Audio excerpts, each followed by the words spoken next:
All right, everybody out there in YouTube land, Mike Frankovich here with my latest purchase. It's a 1984 Cadillac Sedan DeVille. This beauty here only has 50,000 original miles on it. It was purchased used by the previous owner in 1995. Dutton Cadillac Oldsmobile out in Riverside, so it's actually a pretty dry car. It does have a couple rust spots, nothing major. I mean, it's an old car, so you're going to expect some things. It has the Cadillac 4100 motor, which is known for being one of the worst motors GM ever built. But hey, that was the 80s GM for you. They made some very questionable decisions.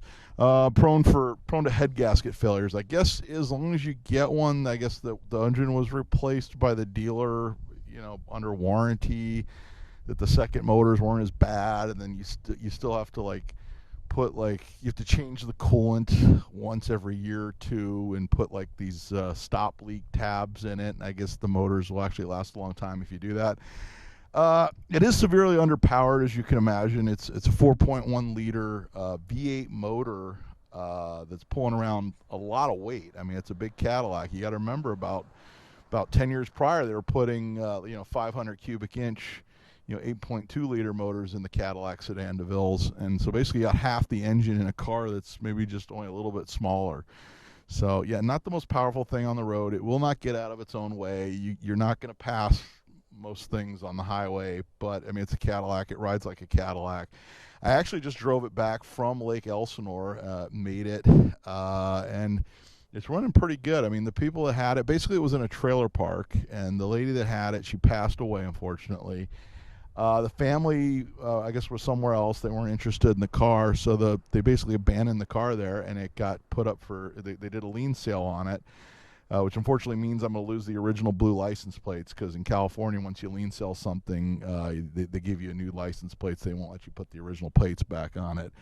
But, I mean, it's a pretty original car. I mean, it's not the greatest shape, but, I mean, if it was in perfect shape, it would be going, it would be worth a lot more money than what I paid for it.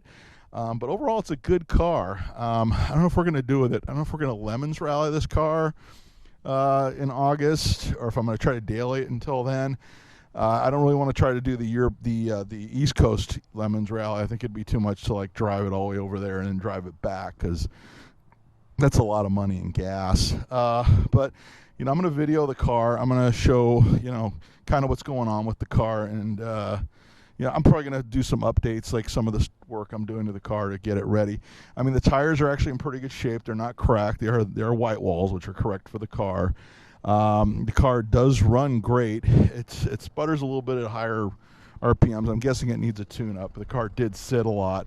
I actually ran it down on the way home to a smog place I use, and it legitimately passed smog. The hydrocarbons were a little high. Everything else was very low. So I don't see it being a problem passing in the future, especially if I do a tune-up on it and I run a few tanks of gas through it and I actually drive it. Because, like I said, it seems like it was last driven in 2017, according to the license plate. It looks like she might have paid the tags and not put the sticker on, but I found the oil change decal on the windshield from 2017, and between then and the time that I bought it, it only had 4 miles put on it since the oil change. So I'm guessing she really didn't drive it much. Yeah, so we're gonna see here. I'm gonna see if I can get this hold this thing. This is my first time using this YouTube to set up to make YouTube videos. I like using this microphone because right now there's a gardener going to town with his lawnmower over there, which happens every time you do a YouTube video. Something like that happens. I figure I would use this because if you watch some of my older videos, like with the Buick, all the background noise, I was using a little lapel mic. I'm going to see if this actually works better. Plus, I'm a stand-up comedian, so it kind of works with me. Let's see here. I'm going to go ahead. I'm going to start the car. It is warm, so I'm not starting it cold. But let's see. It should start right up. Let me just turn the radio off. The radio does work. The power antenna does not. So it only picks up really close, but you can hear it. It actually runs pretty good. I'm going to go ahead and pop the hood. Hood and see how it's running. Sounds pretty good. Like I said, I don't know. I mean, for what I paid for it, I didn't pay a whole lot for it. I really don't want to get into what I paid for it, but what's really hard is doing this with one hand. Oh, there it goes. So as you can see, I mean, they maintained the car. I mean, there's a lot of it looks like there's a lot of new parts on there. The alternator looks pretty fresh. The AC compressor looks pretty new, although the AC is not working. I'm guessing it just needs a charge. I can go ahead and use the microphone. We'll interview the motor. Hi, Mr. Motor.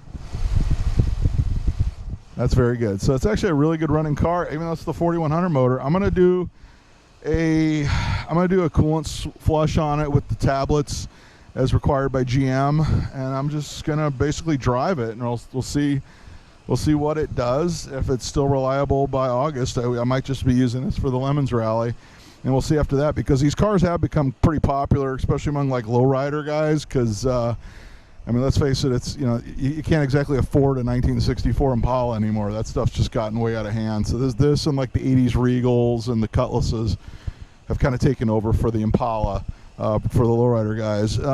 It would also make a really cool car to do an LS swap, but that's obviously a lot of money. And then I wouldn't have to worry about the 4100 motor. But you know, tell me what you think in the comments. You know, tell me what you think I should do with this car. If I should just cruise it and maybe use it for the Lemons Rally and then kind of go from there. You know, basically, or sub up for an LS swap, or just kind of roll it and get rid of it before the 4100 becomes a headache. All right, let me know. And if you like my video, be sure to subscribe. I'm going to try to do more car-related videos, maybe from shows and things like that. And occasionally I post one of my stand-up videos.